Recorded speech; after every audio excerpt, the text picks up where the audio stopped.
My family moved from California to Kenya, East Africa in 1962 when my dad, Hal Cope, took a job running a bush airline, Safari Air Services.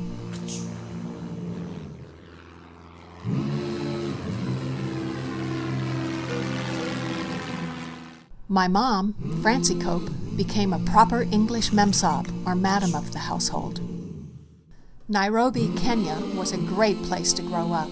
It was a cosmopolitan city full of people from all over Europe, Indians from India, and Africans from all over the continent, in addition to the many tribes found in Kenya, the Kikuyu, the Maasai, the Luo, the Wakamba, to name just a few. I went to English girls' boarding school at Kenya Girls High, also known as the Heifer Boma. Boma is a Maasai word for cattle enclosure.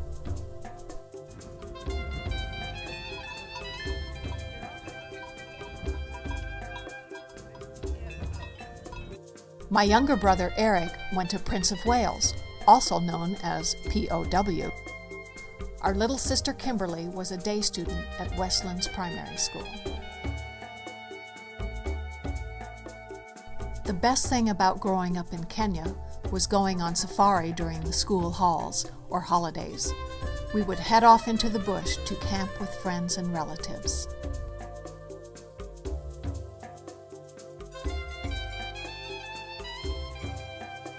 I'll never forget making an oven out of a Debbie tin, a 5-gallon fuel can, so my mom could bake proper English scones in the campfire.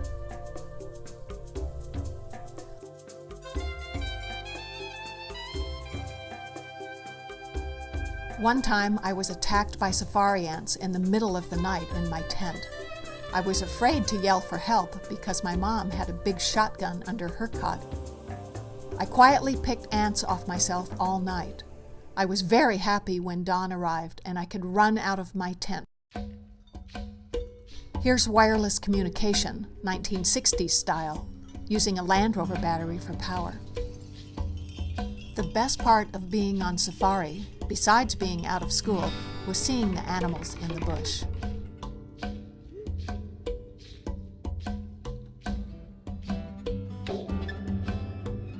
At first, my dad's primary interest was hunting. But after a few years, and after learning more about the environment, my dad gave up hunting for photography.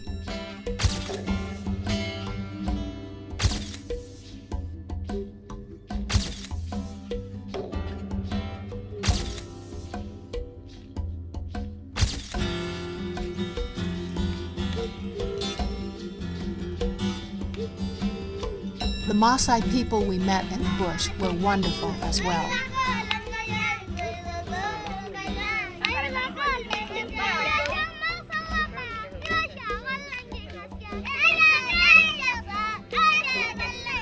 We always took a first aid box into the bush and did the best we could to help the people with minor medical problems, such as eye infections. Dad spent another 30 years in Africa, working in aviation, animal conservation, and as a USAID coordinator, helping to match American business volunteers with Africans starting and running their own businesses. Mom went on to graduate from college with a degree in anthropology.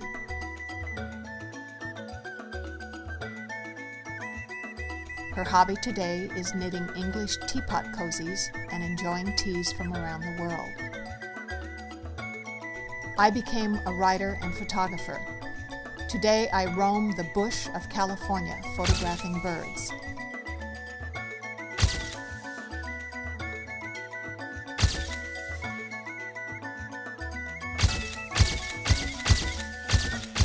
In his spare time, my brother Eric, an airline pilot, belongs to an off-road Land Rover club and restores vintage Land Rovers as a hobby.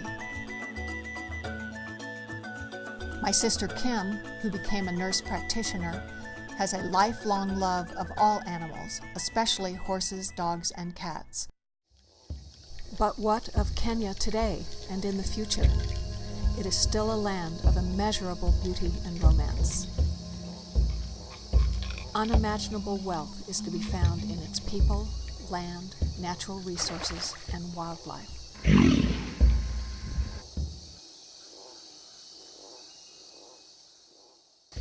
But there is also crushing poverty, hardship, and disease, all too often the results of political, religious, or tribal persecution. But this is a story about what is best in Africa: the people, the animals, and the land.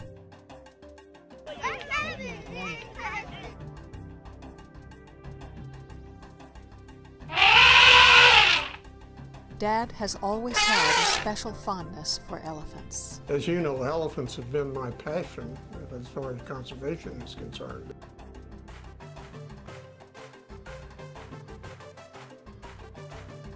Elephant conservation is working.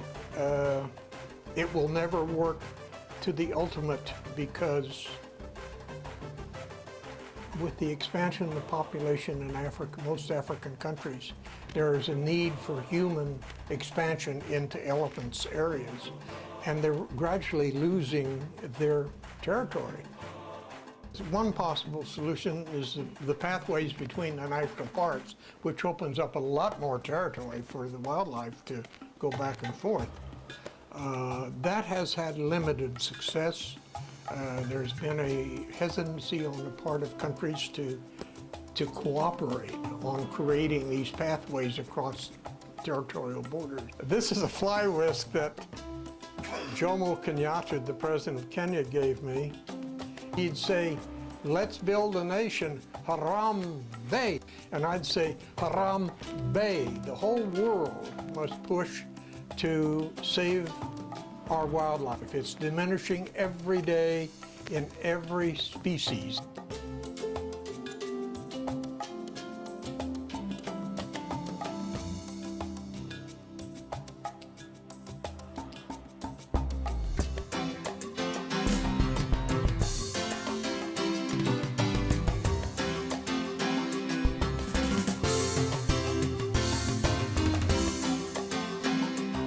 When you realize that the community that you come from, which looks at cows as their only source of income, is now starting to get some revenue out of wildlife and conservation. I wish and hope that from me and the generations to come, we can be able to perpetuate conservation, because there's a lot of advantages that comes along with having all these wild creatures and the environment the way it is for many, many years to come.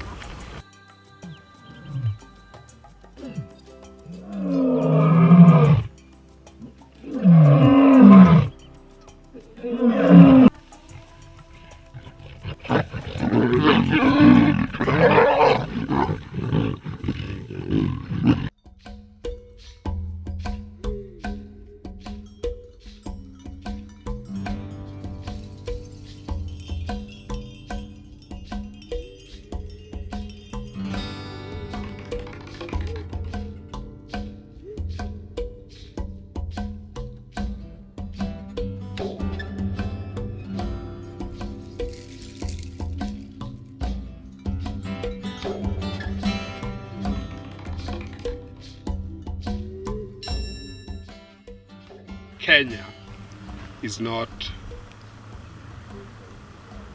a country with only people dying of poverty, dying of hunger, dry and dusty. There's a whole lot of beauty in it. You don't know what you're missing out. Just come over and see. And I'd say Haram Bay, the whole world must push to save our wildlife.